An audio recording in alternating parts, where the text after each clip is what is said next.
ప్రార్థించుకుందాం. సర్వోన్నతుడ సర్వశక్తి కలిగిన నా దేవ, మహానందన పరిశుద్ధుడైన ప్రేమమైన దయగలిగిన నా దేవుడా, స్తోత్రం స్తోత్రం స్తోత్రం నాన్న. ఇదిగో తండ్రి, గుడ్ ఫ్రైడే నాడు నన్ను 6వ మాట చెప్పడానికి నాకు అవకాశం ఇచ్చారు. నీకు వేలాది వేల స్తుతులు స్తోత్రాలు చెల్లించుకుంటున్నాను. అయా, వాక్యం చెప్తున్నా, నన్ను మీ ఆధీనంలో ఉంచుకోండి. బలమైన పరిశుద్ధాత్మ శక్తి చేత నన్ను పరిపూర్ణంగా నింపండి. అయా, నా నోటిని అభిషేకించమని మనం చేస్తుంటున్నాను. అయా, నన్ను ఒక పాత్రగా మాత్రమే వాడుకోండి. సమస్త ఘనత మహిమ ప్రభావములు మీరే పొందుకోమని యేసయ్య నామములో అది మిక్కిలి వినయంగా వేడుకుంటున్నాము తండ్రి, ఆమేన్. యేసుక్రీస్తు వారు శిలువ మీద పలికినటువంటి 6వ మాటను ధ్యానించుకుందాం. యోహాను సువార్త 19వ అధ్యాయము 30వ వచనము. యోహాను సువార్త 19వ అధ్యాయము 30వ వచనము. యేసు ఆ చిరుకను పుచ్చుకొని సమాప్తమైనదని చెప్పి తల వంచి ఆత్మను అప్పగించెను. యేసుక్రీస్తు ప్రభువుల వారు సమాప్తమైనది అని చెప్తున్న మాట తండ్రితో చెప్తున్నాడు. నేను నువ్వు పంపిన పనిని సమాప్తం చేశాను. ఆయన విజయానందముతో చెప్తున్నటువంటి మాట ఇది. నువ్వే పని మీద అయితే నన్ను పంపించావో ఆ పనిని నేను సంపూర్తి చేశాను, సమాప్తం చేశాను అని. పిల్లరా, యేసుక్రీస్తు ప్రభువుల వారు ఈ మాట బాధతో చెప్పట్లేదు. ఆయన విజయానందంతో చెప్తున్న మాట ఇది. గొప్ప సంతృప్తితో ఆయన ఈ మాట చెప్తున్నారు. యెషయా గ్రంథము 52వ అధ్యాయము 14వ వచనంలో చూస్తే, నిన్ను చూచి ఏ మనిషి రూపము కంటే అతని ముఖమును, నరరూపము కంటే అతని రూపమును చాలా వికారమని చాలా మంది ఎలాగో విస్మయం పొందారు. నిజమే పిల్లలు, ఆయన శిలువ శిక్ష అనుభవించాడు. అందులో ఆయన శారీరకంగా మానసికంగా చాలా వేదనను అనుభవించారు. అప్పటి వరకు తన చుట్టూ ఉన్నటువంటి వారు తనను వదిలేశారు. అది మానసికమైనటువంటి వ్యధ. తండ్రి కూడా తనను విడిచిపెడుతున్నాడు. శారీరకమైన బాధ తల మీద నుంచి అరికాలు వరకు తాను నరగొట్టబడ్డాడు. తల మీద ముళ్ళ కిరీటము పెట్టినప్పుడు ఆ ముళ్ళు తల మీద ఉన్న శరీరం మీద గుచ్చుకోవడం వల్ల, ఆ చర్మం మీద గుచ్చుకోవడం వల్ల రక్తము ధారాపాతంగా కారుతూ ఉంది. కొరడాలతో ఆయన వీపు మీద కొడుతున్నప్పుడు ఆ కొరడా దెబ్బలకు తన చర్మము ఊడి వస్తుంది, రక్తము ధారాపాతంగా కారుతుంది. అంతేకాదు, ఆయన ముఖము మీద కొట్టారు. ఆయన వారు తమ చేతులతో ఆయన గడ్డము దగ్గర చీల్చుతున్నారు. అంతేకాదు, యెరూషలేము వీధులలో సిలువను తన మీద ఉంచుకుని ఆయన దగ్గర మోయిస్తున్నారు. సిలువను ఆయన మీద ఉంచి మోయిస్తున్నారు. ఎంత బాధ ఆయన అనుభవిస్తున్నారు. కాళ్ళకి చేతులకి మేకులు కొట్టున్నారు. తల నుంచి అరికాలు వరకు ఏ భాగాన్ని కూడా వారు వదలలేదు. ప్రతి భాగాన్ని వారు హింసకు గురి చేశారు.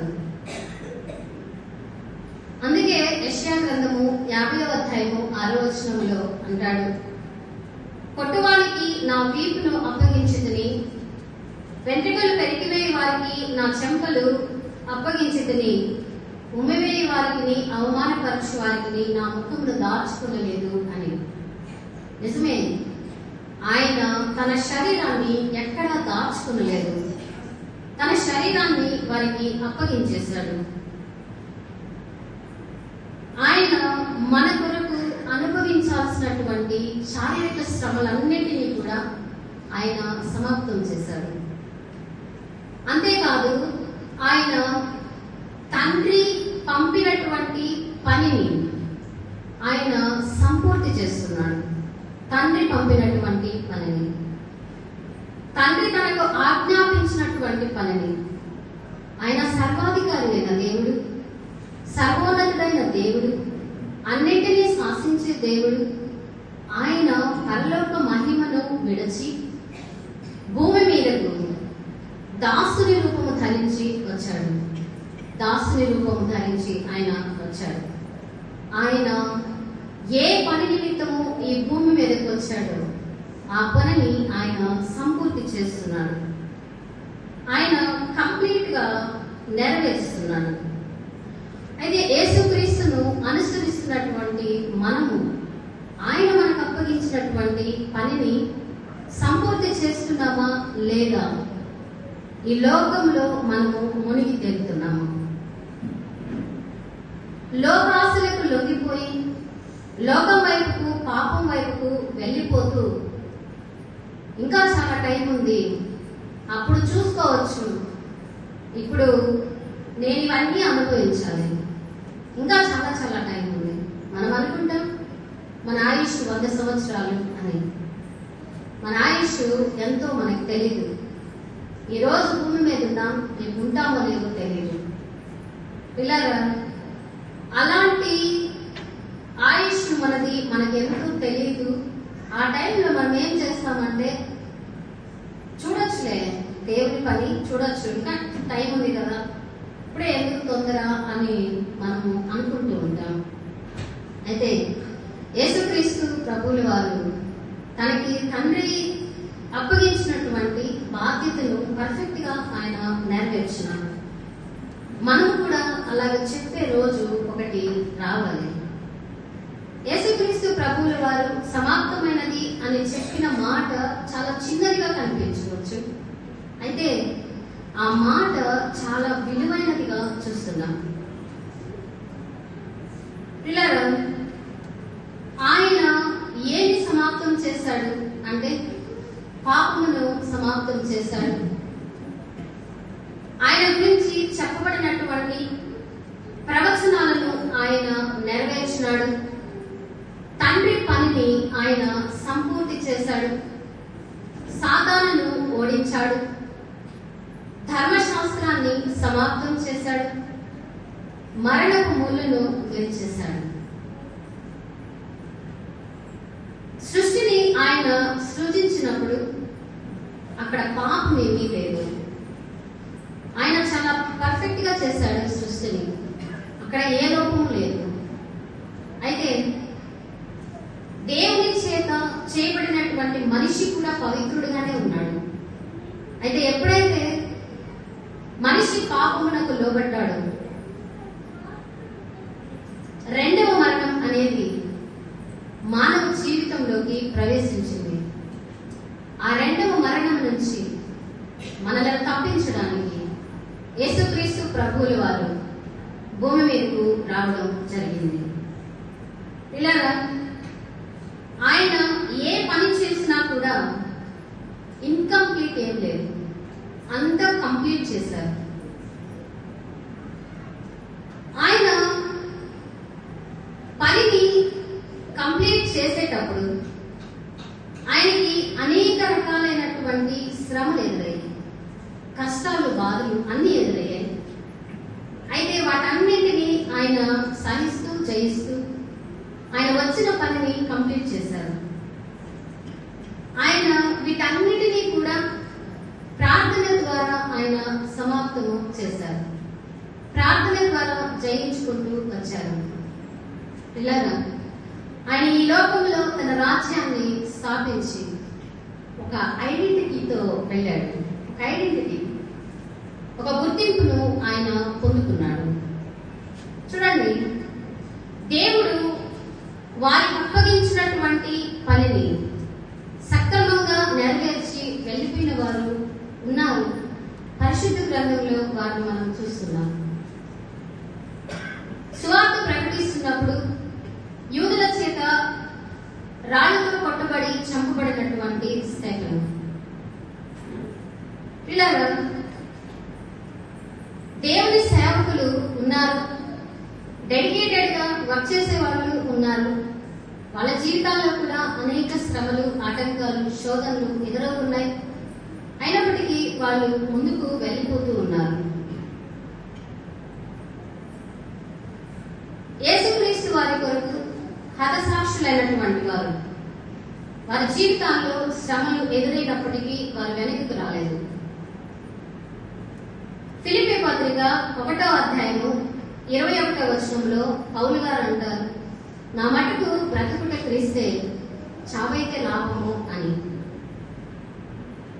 పౌలు గారు ఎలా ఈ మాట చెప్పారు? హతసాక్షులైన వారు కూడా అలాగే ముందుకు వెళ్ళారు. పిల్లరా, మనకి ఏదైనా కష్టం కలగగానే, ఏదైనా బాధ కలగగానే మనం మొదట అనే మాట, దేవుడు నాకేం చేశాడు, దేవుడు నాకేం ఇచ్చాడు అని అంటూ ఉంటాం.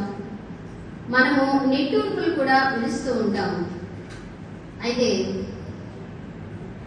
మనకి దేవుడు ఏం చేశాడు అనేది చాలాసార్లు మనం ప్రశ్నిస్తాం. మనల్ని మనం ప్రశ్నించుకోము, నేను దేవుని కోసం ఏం చేయాలి అనేది. పిల్లరా, మనం ఎంతసేపటికి నాకేం కావాలి అని అడుగుతున్నాం, మనకేం కావాలో అడుగుతున్నాం. నీకేం కావాలయ్యా అని మనం అడగట్లేదు. నేను నీకోసం ఏం చేయాలి అని అడగట్లేదు. మనకి శ్రమ వచ్చింది అంటే పాత జీవితానికి వెళ్ళిపోతున్నాం. మనకి కష్టం వస్తే ఏమీ చెయ్యలేని వాటి దగ్గరికి పరుగులు పెడుతున్నాం. ఎందుకంటే అక్కడ ఇన్స్టెంట్ గా జరిగిపోతుంది. ఇన్స్టెంట్ గా అనారోగ్యాలు, అప్పులు వాళ్ళ దగ్గరికి పోతే పోతాయంట, మళ్ళీ రావా, మళ్ళీ వస్తాయి. పిల్లగా, మరలా మరలా వచ్చే వాటిని బాగు చేసే వాళ్ళ దగ్గరికి కాదు వెళ్ళాల్సింది, మనలను నిత్య జీవంలోకి నడిపించే వాళ్ళ దగ్గరకు మనము రావాలి.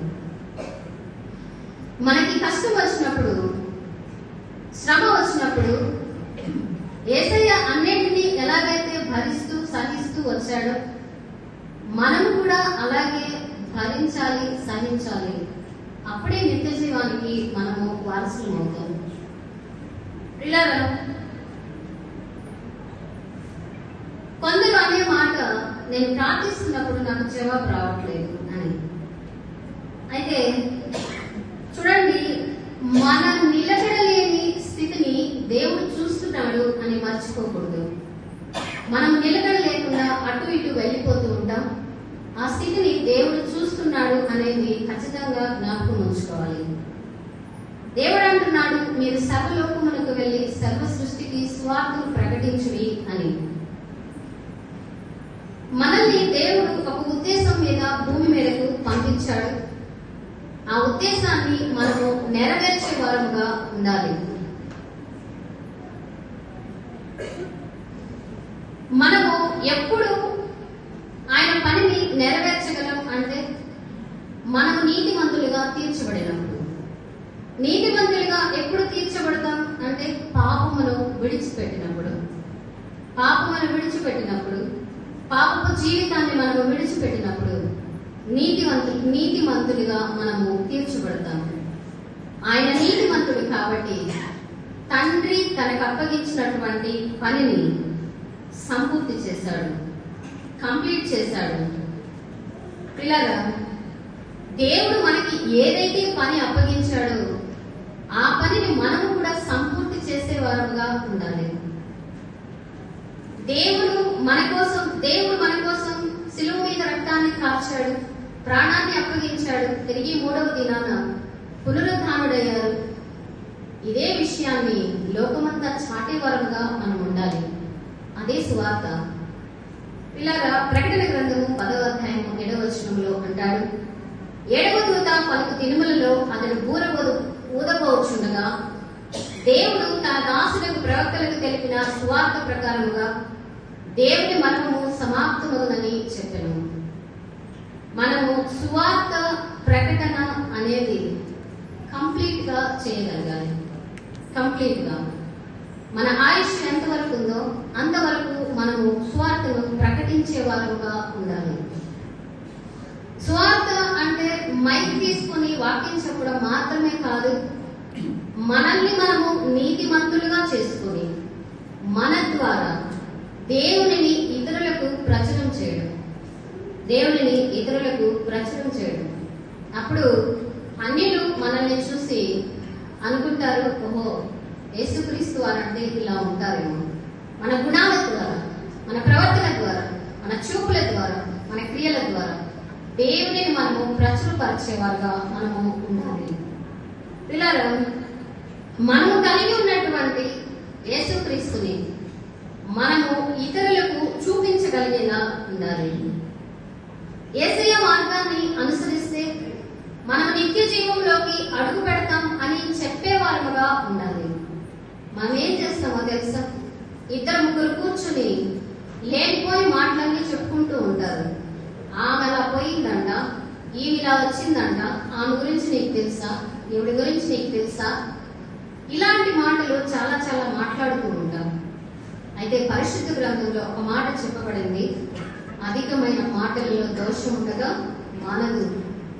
మన మాట ఎలా ఉండాలి అంటే ఉప్పు వేసినట్లు రుచిగా ఉండాలి. ఆ రుచికరమైన మాటలు యేసుక్రీస్తు వారి గురించి చాటి చెప్పేలా ఉండాలి. మనము దేవుని గురించి చాటి చెప్పేటువంటి ఒక టూల్ గా ఉండాలి, ఒక పరికరంలా మనము ఉండాలి. మనము ఎక్కడికి వెళ్ళినా ఏం చేసినా యేసయ్య మాటలే మన నోట ఉండాలి. మనము బ్రతికిస్తున్నాం. మనం కంప్లీట్ చేయాల్సింది ఆయుష్ను కాదు, సువార్తను. మనము దేవుడు మనకు అప్పగించినటువంటి బాధ్యతను మనం కంప్లీట్ చేయాలి. మన ఆయుష్ను కంప్లీట్ చేసామో వెళ్ళిపోయాం కాదు. పిల్లగా, ఆయన పరిశుద్ధ గ్రంథంలో ఒక మాట చెప్పబడింది, ఆయన యందు నిలిచి ఉండు వాడు ఎవడును పాపము చేయడు. యోహాను రాసిన మొదటి పత్రిక 3వ అధ్యాయం 5వ వచనంలో అంటాడు. ఇప్పుడు మనమంతా యేసయ్య యందు నిలిచి ఉన్నాం అని మనం చెప్పుకుంటున్నాం. అయితే పాపము లేకుండా దేవునిలో ఉన్నామా అనేది కూడా మనల్ని మనము ప్రశ్నించుకోవాలి. ఇలాగా మతం గురించి మనం చెప్పాల్సిన అవసరం లేదు. మనది మతం కాదు, మనది ఒక మార్గం. ఆ మార్గము యేసయ్య. ఆయన గురించి మనము చాటి చెప్పేవారుగా ఉండాలి. ఆయన గుణగణాలు, ఆయన మన కొరకు ఏం చేశాడు అనేది మనము చాటి చెప్పేవారుగా ఉండాలి. ఆయన మార్గం ఎలాంటిదో, ఆయన మార్గంలో నడిస్తే ఏ ఏ లాభాలు ఉంటాయో అనేది మనము ఇతరులకు చాటి చెప్పేలా ఉండాలి. పిల్లరా, మనల్ని దేవుడు ఏ పని మీద పంపించాడో ఆ పనిని మనం కంప్లీట్ చేసి చెప్పాలి, అయ్యా నువ్వు నాకు పని ఇచ్చావే, అది ఏ పని అయినా దేవుడు మనకి ఇచ్చిన పని, నువ్వు నాకు పని ఇచ్చావు, ఆ పని నేను కంప్లీట్ చేశాను. యేసుక్రీస్తు ప్రభువుల వారు కూడా తండ్రితో చెప్తున్నాడు, నువ్వు నాకు ఇచ్చిన పనిని నేను సమాప్తం చేశాను, కంప్లీట్ చేశాను, సంపూర్తి చేశాను అని చెప్తున్నాడు. మనము కూడా అలా చెప్పే రోజు రావాలి. అటు కృప పరిశుద్ధాత్మ దేవుడు మనకందరికీ అనుగ్రహించును గాక. ఆమేన్.